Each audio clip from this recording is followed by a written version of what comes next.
Mahirap magpapilm na tayo dito. No, pero like, No, it's but so it's true. true. It's crazy. Kasi like, we've had station visits. Remember when we Yes! first Oh my released God! Every Day? Yung actually yung Monster Radio before, it's not like this nice. Yeah. I'm sorry. No, but it's true. Because you guys were starting. Yeah. Then, so talagang ibang-iba. And White walls, maliliit Yes. yung cubicles, yung gano'n. Tapos, yung maliit to, walang ganyang, wala kayong fans. Wala pa yung fan concert station, area. wala pang gano'n. And I distinctly remember talaga. Because I don't know if you were familiar with it, but at the time, every day was like number one for like forever. Alam mo yung as DJs, we were like, hindi ba bababa? Kasi tagal-tagal. Paano? Everyday na lang? Oo, everyday na lang, yun na lang, palagi, everyday. And sa akin, to be honest, ito, like, showbiz aside, it's really very special kasi this was around the time that I started in radio.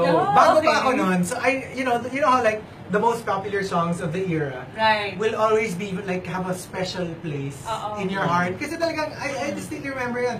And that's a handful of the, I remember that was around the time na sikat So na sikat na vintage yung, na.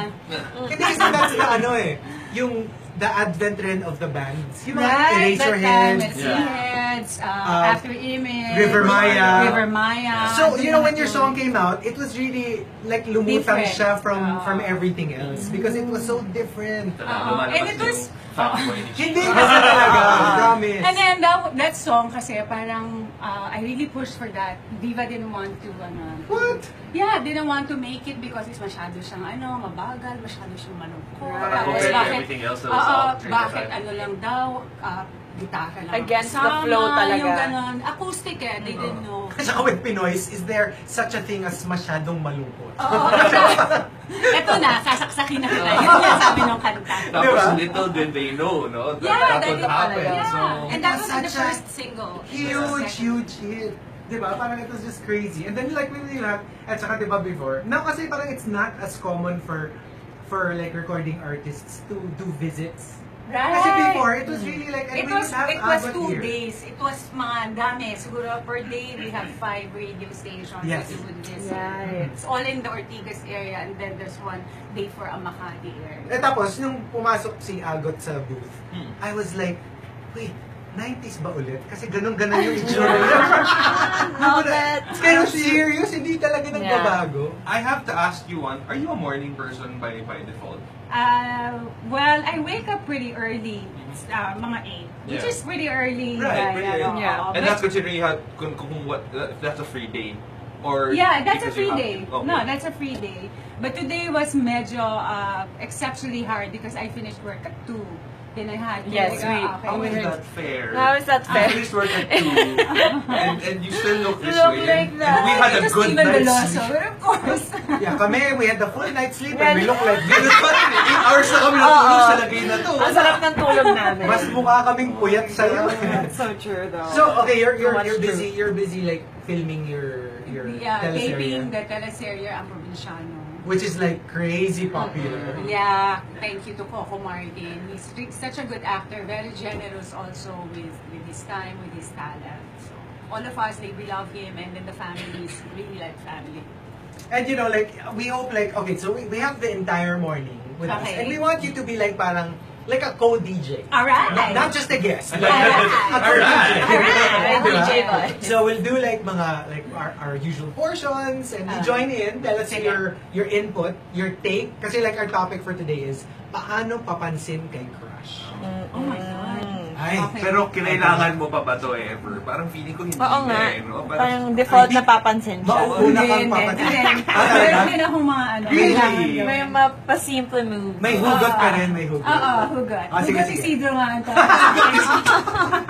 Yeah, you're right. Okay, and Okay. yeah. And of course, you know, like a lot of things will be happening today. We have a little surprise for you later. Oh, yeah. We hope you enjoy Yeah. it. Yeah. Don't Don't get expect- that. Don't Take take my expectations expectations low. low. Okay. Keep it as low as possible. Yeah. Para at least kahit Kahit hindi namin papaano. Oo, yung sobrang Yes. sobrang. If you make your expectations low, babaan mo pa doon. lower than your usual. Lower than your usual. But I hope everyone stays tuned because we're giving away prizes, of course, from Facial Care Center at the end of the show. So we're going live also on Facebook. Yes. So make sure to leave your comments on Facial Care Center's FB page to get a chance to win. So you look like me. Ay, Wow. grabe. Para sabi ng tao. Babalikan ka "Why you look namin. like her?" Babalikan ka namin. After a couple of sessions, it's like, I still don't look like you. I still look like What me. happened? I don't look like Agot. Sige. So, Alright. we'll jump in. Siguro we'll just get into a song. Because After we'll we do have to take a our... break and then Sige, and then Okay. we'll get into our first top 10 match. And then, join us lang. Give us your Okay. input. Tingnan mo lang if you agree or disagree with Yeah. mga papansin nila sa I'm gonna crush. ride away. Yes. And then we'll Okay. give you our little presentation. It's kind of like a show and Oh my tell, gosh. but like a really bad show and so tell. Okay. I'm very stressed. excited. Don't be excited. Don't be excited. Keep it low. Remember the expectations. You know. Sana mababaw ang kaligayahan mo. Depende sa araw yan. Naku, medyo puya. Sana nagapat tayo sa araw mo. kulang siya matulog today. So baka sige. baka di siya matuwa, but oh well. Alright, Okay. so we will be back with Agot Isidro, our very special guest for today on the Morning Rush. And But right now, let's take a quick break. Music on the other side.